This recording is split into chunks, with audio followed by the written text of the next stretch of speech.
Ukraine's President Zelensky in that infamous July 25th phone call, one of the favors he requested involved a cybersecurity firm called CrowdStrike. CrowdStrike was hired in 2016 to look into the hacking of the Democratic National Committee's computer server and determined that Russia was responsible. Mr. Trump has since suggested that CrowdStrike is a Ukrainian-owned company that has spirited this server to Ukraine, all in the service of claiming that it was Ukraine, not Russia, that interfered in the 2016 election. The claim itself has no basis in fact. Clint Watts is a security analyst and the author of Messing with the Enemy, and he's going to help us understand how unfounded allegations like this spread. Clint, good to see you, sir. Thanks for having me. So we're calling this the anatomy of a lie.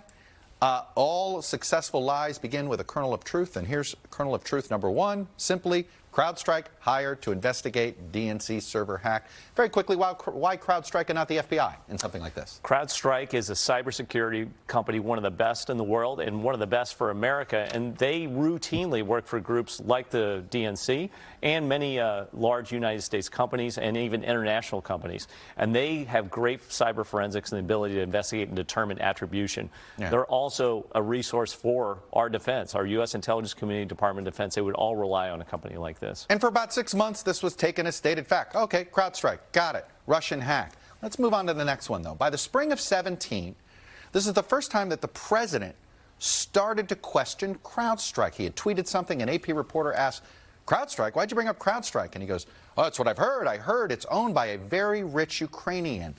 This is not true, but how do we get to the seed of doubt here? What we saw in the first part was you take a fact and use the fact to propel the lie. This is essentially how you make that falsehood move to where you want it to be. The answer, the story that they want out there is that Ukraine meddled in the election. There's also other entities that want that story too.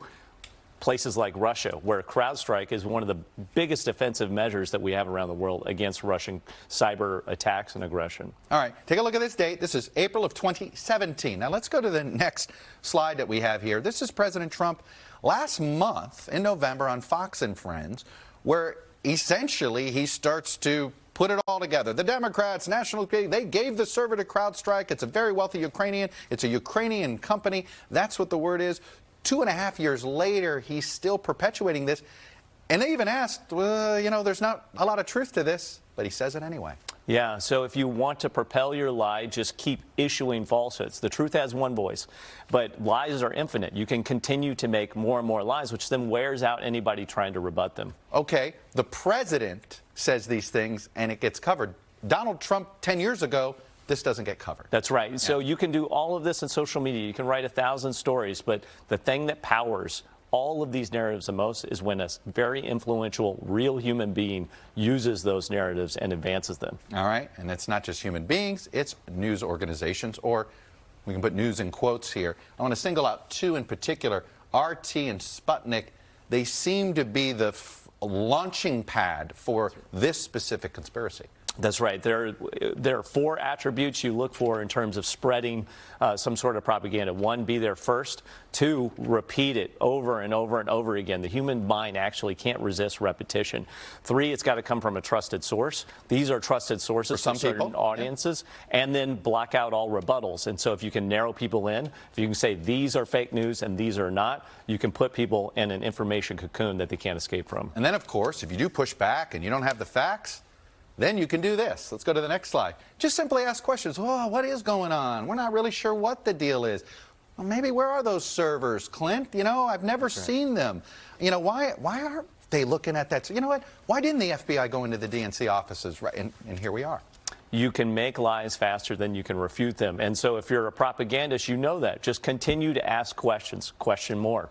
Also, the motto of a certain Russian state-sponsored outlet is exhaust the audience with so many possibilities you can't know the truth, and the audience will walk away. 2 facts I want to make sure we get out here. Fact number 1, as of November of this year, the NRCC, which is the Republican campaign arm for House races, used CrowdStrike to protect the constant contract. And you said this is a Russian effort to sort of smear CrowdStrike specifically. Why? If Russia can disable CrowdStrike, if they can take away their customer base, or if they can continue to make people say you don't believe what CrowdStrike is doing and saying or providing evidence for, they are actually taking away one of their opponents, and they're using the American target audience to do that. Clint Watts, This is amazing what the world that we have to live in now and have to figure out. Thanks for helping us sort. Thanks for having me today. When we come back, the art of spreading disinformation in Putin's Russia.